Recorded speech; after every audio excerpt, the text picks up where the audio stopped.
Hi folks, and welcome back to Math with Captain Rod. Topic of today is going to be integration by partial fractions. So what we're going to do here, I'm going to write an example out and I'm going to talk a little bit about how to work these. So we're going to take a look at, in a minute, the integral of 2x plus 1 over x squared minus 7x plus 12 dx. So the idea behind integration by partial fractions is to take fractions such as this and break them down into their what I would call smaller pieces. In order for this method to work, you have to have a decent understanding of how fractions add. So before we even work this example, I'm going to talk about just addition of fractions. So imagine, we were adding the fraction 2 over x plus 3 to 3 over x minus 1.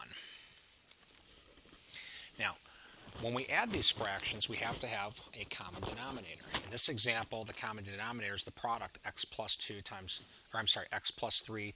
x minus 1. So the idea here is to write both of these with denominators of x plus 3 and x minus 1. This animal is missing the x minus 1, so we would have to multiply top and bottom by x minus 1 so that it has the correct denominator. This animal is missing the x plus 3, so again, to make this fraction have this denominator, it has to be multiplied by x plus 3 over x plus 3. Now, when we add these, now that they have a common denominator, I can just look across and add them. So we got a 2x right here and a 3x. Those are going to add to 5x. And we've got a minus 2 and a plus 9. So those are going to add to plus 7.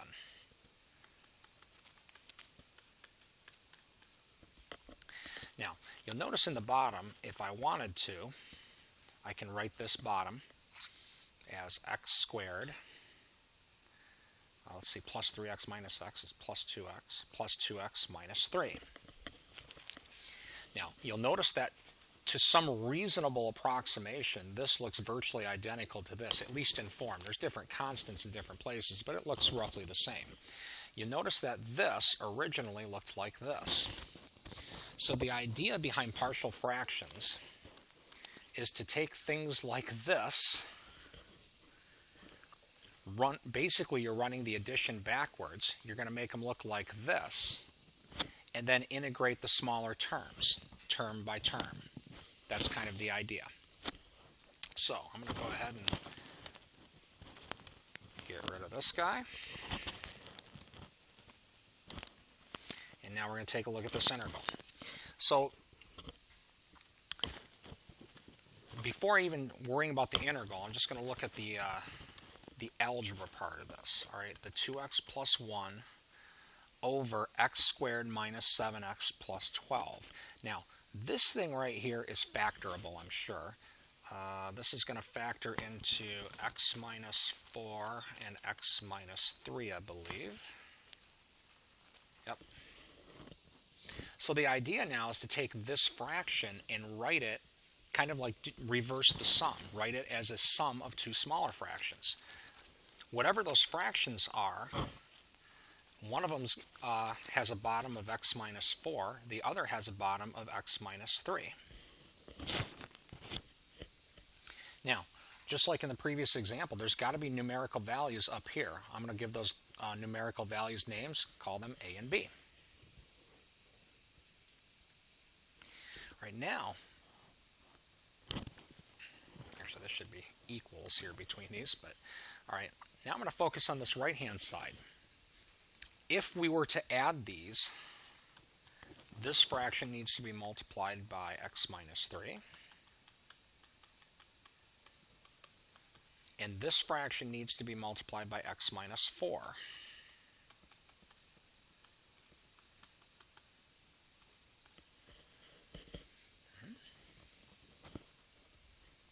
Now what I'm going to do is I'm going to find the constants a and b. Once I find my constants a and b, we can rewrite this fraction as a sum of two fractions and integrate it term by term.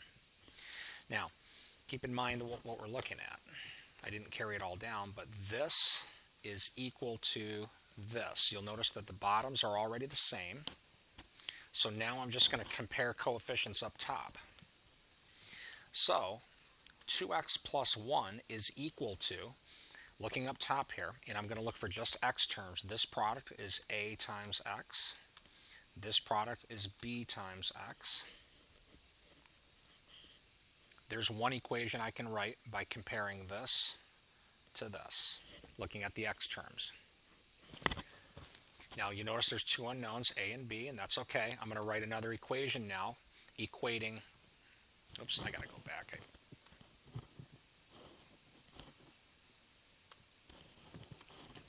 When I put the equal here, I had intended on writing it all out. Let me finish that off. This is going to be minus 3a, and this one's going to be minus 4b. There, now I can put equality there. Now by comparing terms, 2x, ax, bx, I can write this equation out. 2 is equal to a plus b. Now I've already divided the x out, 2x plus ax, or 2x equals ax plus bx. And now we're going to equate constants. 1 is equal to minus 3a minus 4b. So again, this is coming from equating coefficients. Things with x's gives this equation. And really you should write this 2x equals ax plus bx, particularly if somebody's grading your work, then they'll see exactly where that equation came from, and I'll do that on the next example. And then we're equating constants. This is equal to those things added together. That's yielding this equation.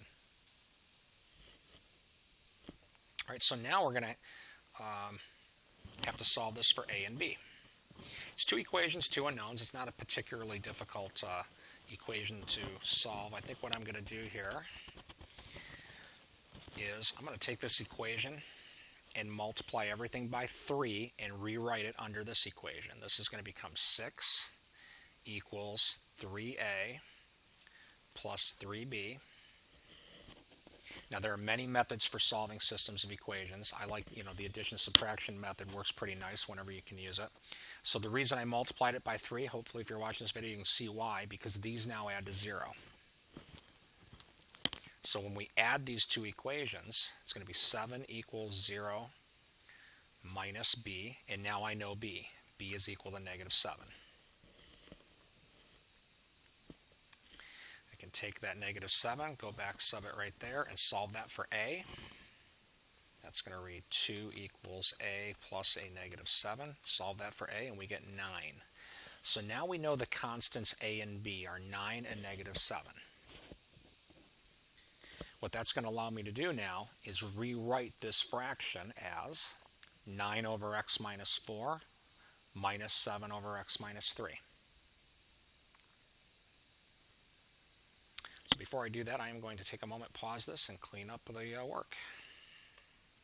Folks, I'm back. So I've rewritten this fraction now. We found the constants a and b, so that fraction can be written 9 over x minus 4 plus a negative 7 over x minus 3. And now what we'll do is we'll just separate this into two terms and do them one at a time. I'm going to go ahead and just bring the 9 out in front of the first integral. That'll just become a dx. So that's an x minus 4. Let me write that so it's legible. All right, dx over x minus 4. There's our first integral. The next one is going to be minus 7 integral dx over x minus 3. First integral. Now, if I did the substitution, let u equal x minus 4, this is going to become a 1 over u. Du would equal dx. And this is going to integrate to natural log u, which is x minus 4. So I'm going to not bother writing that all out. So this first one ends up being 9 times natural log of x minus 4. Now you notice I put that in absolute values. I did that for a very specific reason. This function is only defined for positive values.